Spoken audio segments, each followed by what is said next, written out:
e estamos absolutamente prontos a colaborar em tudo que se faça necessário para esse aperfeiçoamento do nosso sistema de justiça. Estamos bem mais afeitos às questões de julgamento desta Corte. Declaro aberta esta 146ª sessão ordinária do Conselho Nacional de Justiça. O Conselho Nacional de Justiça foi criado com a Emenda Constitucional número 45, aprovada em dezembro de 2004. Além do órgão de controle externo da magistratura, a emenda conhecida como Reforma do Judiciário também determinou a celeridade na tramitação dos processos, autorizou a criação da súmula vinculante pelo Supremo, a repercussão geral e outros mecanismos que beneficiam os operadores do direito e o cidadão brasileiro. Com o objetivo de fortalecer a democracia e melhorar as instituições do país, logo depois da aprovação da reforma, os três poderes da República se uniram no esforço conjunto em prol da modernização do Judiciário. Se falar em justiça dos nossos sonhos é uma enganação. O que precisamos falar é a justiça que historicamente temos que ter. A sociedade exige uma justiça rápida, acessível e adequada. A reforma do Judiciário pode ser considerada como um marco na busca pela celeridade processual, pela transparência e pela legalidade. O Poder Judiciário passou a ser visto como um poder da República, logo um poder que pertence ao povo, como todos os outros poderes. Verificou-se que o Judiciário não poderia ficar encastelado em ilhas isoladas e que a sociedade deveria ter esse olhar atento acerca deste importante poder. A Emenda 45 também chamou a atenção pela criação do CNJ, o Conselho Nacional de Justiça. Desde 2005, além de julgar processos disciplinares contra magistrados, o Conselho também desenvolve ações e projetos que garantem o controle administrativo e processual do Poder Judiciário. Um órgão que não é apenas de controle, mas também de planejamento do Poder Judiciário, de organização, para que pudéssemos ter em nosso país um judiciário que fosse nacional e não um judiciário que tivesse características próprias, isoladas em cada estado, que não se comunicam com os judiciários de outros estados. O CNJ tem sede em Brasília, no prédio do Supremo, mas atua em todo o território nacional. Entre os trabalhos desenvolvidos pelo Conselho está o julgamento de processos relacionados a questões administrativas. A instituição também recebe reclamações e representações contra integrantes ou órgãos do Poder Judiciário. As representações podem ser feitas por qualquer pessoa, com ou sem advogado. E é muito importante este detalhe para e determinando o arquivamento feito. As eleições de desembargador, é muito importante. O CNJ possui a competência de realizar o controle ético-disciplinar do magistrado, o controle das atividades administrativas dos tribunais, como também o planejamento e a orientação do funcionamento dos tribunais de nosso país. Apesar das prerrogativas do CNJ estarem claras na Constituição, as atribuições do Conselho são questionadas em vários processos em tramitação no Supremo. Em um deles, em dezembro de 2004, antes mesmo da efetiva instalação do órgão, a AMB, a Associação dos Magistrados Brasileiros, entrou com uma ação no STF contra todos os dispositivos da Emenda Constitucional número 45, que criou o Conselho.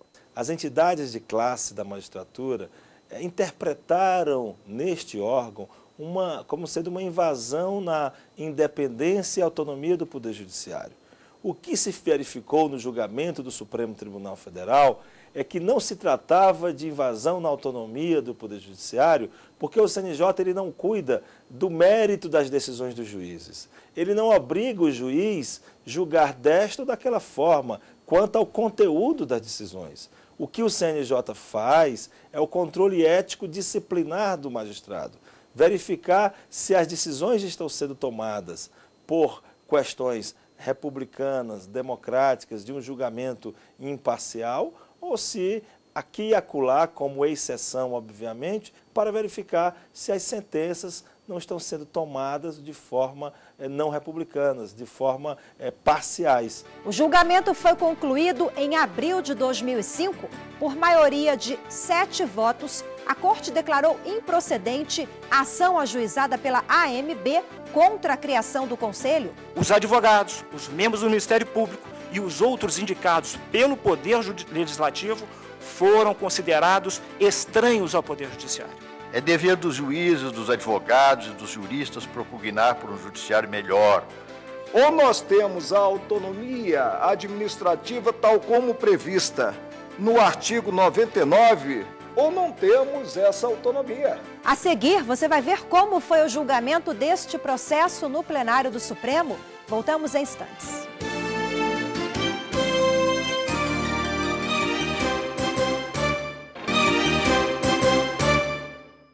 O programa de hoje é sobre o julgamento da ação direta de inconstitucionalidade número 3367 contra os dispositivos da Emenda 45, conhecida como Reforma do Judiciário, que criou o Conselho Nacional de Justiça. A AMB, a Associação dos Magistrados Brasileiros, entrou com um processo no Supremo contra a instalação do CNJ. Na ação proposta em 2004, a entidade de classe questionava o artigo 103B da Emenda 45, a reforma do Judiciário, que criou o CNJ. O advogado da AMB, Alberto Paiva Ribeiro, defendeu na tribuna a tese de que a emenda violaria o Pacto Federativo ao submeter o Poder Judiciário nos estados à supervisão administrativa e disciplinar do Conselho. Mas não há como negar que as competências atribuídas ao Conselho invadem o autogoverno dos tribunais, ainda mais quando é certo que o Conselho será composto por membros estranhos, não apenas ao Poder Judiciário, como também estranhos a cada tribunal submetido ao Conselho. Se a autonomia do Poder Judiciário está vinculada ao princípio do autogoverno dos tribunais, é incontestável, data vênia, que a alteração dessa autonomia, mediante sua redução, implica a ofensa ao artigo 2º da Constituição.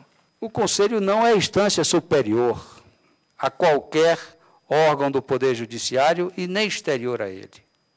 Ele é apenas um órgão de controle externo, ainda que os seus membros não sejam todos oriundos da magistratura. Esta natureza peculiar do Conselho que o faz uma instituição que não afronta, não exclui, nem contraria as competências constitucionalmente estabelecidas para outros órgãos, para outros tribunais e outros conselhos. Trata-se, portanto, apenas de um mecanismo de controle para conferir maior transparência aos atos de gestão. Não há margem, é isso que digo, continuo a dizer, a que se extraia da leitura das atribuições do Conselho Nacional de Justiça qualquer ingerência, esse sim, claro, qualquer ingerência na independência da magistratura, que se traduz na livre, imparcial condução e conclusão dos feitos que lhes são cotidianamente submetidos. Se me apontar, se o doutor vai me apontar, aqui está um ponto, doutor Procurador-Geral, senhores ministros, que viola a independência dos magistrados. Se eu ouvisse isso da tribuna, eu aderiria imediatamente. Mas eu não ouvi. Eu não ouvi um fato extraído da norma que me dissesse aqui está violada a independência do ato de julgar. O relator do processo, o ministro atualmente aposentado César Peluso, votou pela improcedência total da ação. Durante o voto, ele rebateu todos os argumentos da AMB, entre eles o de ofensa ao princípio constitucional da separação dos poderes e da violação ao Pacto Federativo. É sobremodo importante notar que o Conselho não julga coisa alguma, nem causa alguma, e tampouco dispõe de alguma atribuição, de alguma competência cujo exercício fosse capaz de interferir na função típica do Judiciário, a jurisdicional. Pesa-lhe antes um abrangente dever constitucional de, como diz o artigo 103b, parágrafo 4º, inciso 1, zelar pela autonomia do poder. E não seria lógico nem sensato levantar suspeitas de que, sem atribuição jurisdicional, possa comprometer independência que jamais se negou a órgãos jurisdicionais integrados por juízes, cuja nomeação compete ao Poder Executivo com ou sem colaboração do Legislativo. É preciso lembrar, ademais, que a composição do Conselho Nacional de Justiça é largamente dominada por membros do Judiciário. E isso é bastante sintomático, pois impede, como já antecipado por Hamilton, que todo o poder de um dos ramos seja concentrado nas mãos que enfeixam todo o poder de outro ramo. Argumenta também a requerente que a criação do Conselho Nacional de Justiça violaria o Pacto Federativo. Não se pode deixar de lembrar que, no Brasil, o Poder Judiciário tem caráter nacional. Diante desse quadro, não se pode concluir senão que o novo Conselho Nacional de Justiça seria um consecutário lógico da disciplina que a Constituição Federal dá nacionalmente ao Poder Judiciário. De outra parte, senhor presidente, a ideia de controle externo é conceitualmente constitucional. A Constituição diz o que é controle externo. É quando um poder interfere no âmbito doméstico do outro. E, nesse caso, não existe isso, porque o Conselho Nacional de Justiça é órgão do próprio Poder Judiciário, é órgão interno ao Poder Judiciário. Então, o conceito constitucional de controle externo não se aplica ao Conselho Nacional de Justiça. Penso também que não há como falar em controle externo, ou mesmo em colegiado estranho ao Judiciário, tendo em vista que o Conselho integra o próprio Poder Judiciário, que em sua composição os membros com origem no próprio Judiciário constituem a maioria e que os atos do Conselho são objeto desse controle. Em síntese, não vislumbro na disciplina constitucional relativa ao Conselho uma relativização ilegítima ao princípio da separação dos poderes. Ao contrário, ao estabelecer um mecanismo bastante equilibrado e prudente de controle, considero que a emenda fortalece o princípio da separação de poderes em uma dimensão específica que se relaciona, como também aqui já foi destacado, com o próprio princípio republicano. Na realidade, senhor presidente, a partir de nossa própria experiência institucional, vê-se que a ideia de fiscalização social e externa revela-se imanente ao sistema da Constituição, por traduzir precisamente um mecanismo compatível com o postulado republicano. Nenhuma instituição da República está acima da Constituição, nem pode pretender-se excluída da crítica social ou do alcance da fiscalização da coletividade. A ministra Ellen Grace, que pediu a aposentadoria antecipada do Supremo em 2011, na época do julgamento, abriu divergência. Ela considerou inconstitucional apenas um trecho da Emenda 45, conhecida como Reforma do Judiciário. Considero indevida a participação de membros do Ministério Público, advogados e cidadãos indicados pela Câmara dos Deputados e Senado Federal em órgão incrustado e pela própria Emenda Constitucional número 45, na organização do Poder Judiciário, que se junta, este órgão, nos termos do artigo 92 da Carta Magna, ao Supremo Tribunal Federal e a todos os demais tribunais. Levando-se em conta a competência não somente gerencial, mas também invasiva do Conselho recém-criado, e por se tratar de órgão do Judiciário, que tem como campo de atuação, ainda que despojado de função jurisdicional, o funcionamento do próprio Judiciário, a participação daqueles que não são membros deste poder choca-se frontalmente com a já referida independência qualificada do Poder Judiciário. Esta inclusão de advogados e agentes do Ministério Público escolhidos por seus órgãos respectivos na composição do Conselho Nacional de Justiça apenas concretiza e reforça esse papel de instituições essenciais à função jurisdicional e, portanto, corresponsáveis pelo bom funcionamento do serviço judiciário, apenas concretiza e reforma esse papel sem desnaturar o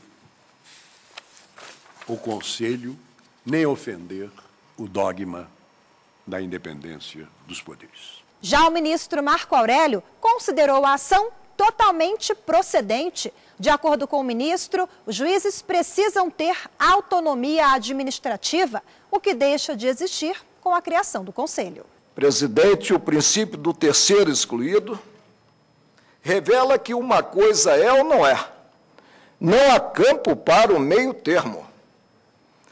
Ou nós temos a autonomia administrativa tal como prevista no artigo 99 da Lei Fundamental, ou não temos essa autonomia.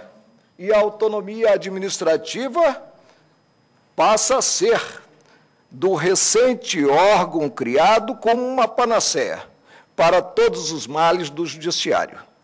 Esperança vã, impossível de frutificar, porque a quadra vivida não decorre do que se pretendeu glosar com a existência desse famigerado Conselho Nacional de Justiça.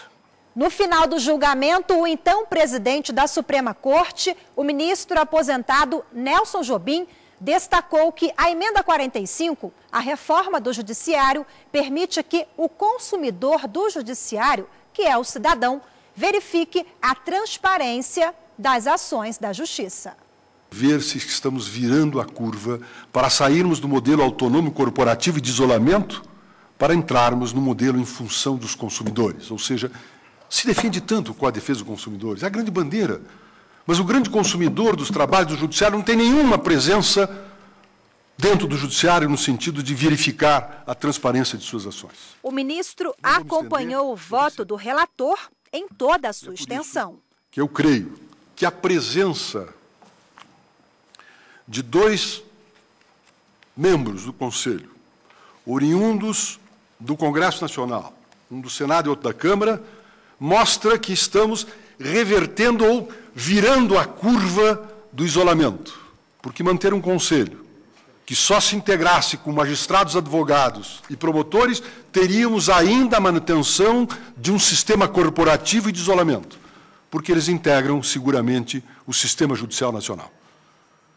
E a presença de 2 membros tem a possibilidade, fundamentalmente, inclusive do constrangimento, em relação às decisões que possam ser tomadas. Sempre reclamei a instituição de um Conselho Nacional da Magistratura que realizaria um controle de qualidade do judiciário, porque reconhecemos que o judiciário tem os seus problemas. Problemas que precisam ser equacionados e eliminados. É dever dos juízes, dos advogados e dos juristas propugnar por um judiciário melhor, por um judiciário mais transparente.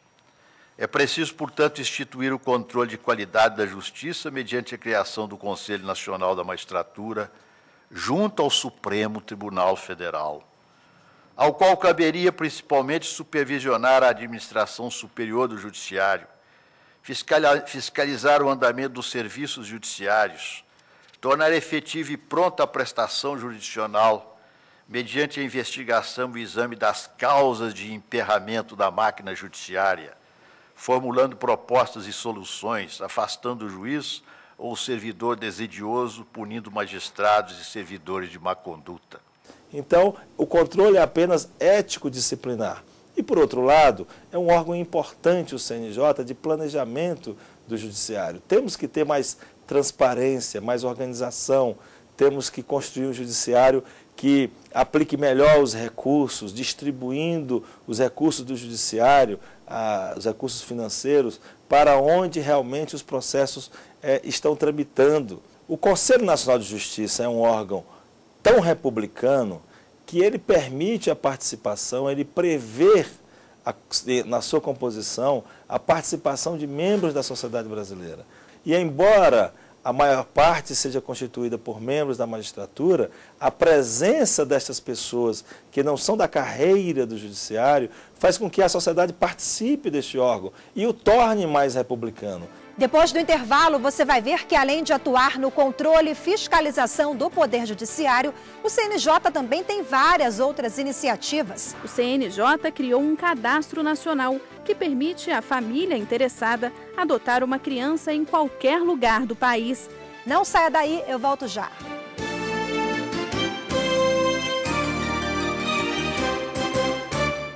O programa de hoje é sobre a ação direta de inconstitucionalidade contra a criação do Conselho Nacional de Justiça, na ADI 3367, ajuizada pela AMB, a Associação dos Magistrados Brasileiros. A Suprema Corte foi a favor do CNJ.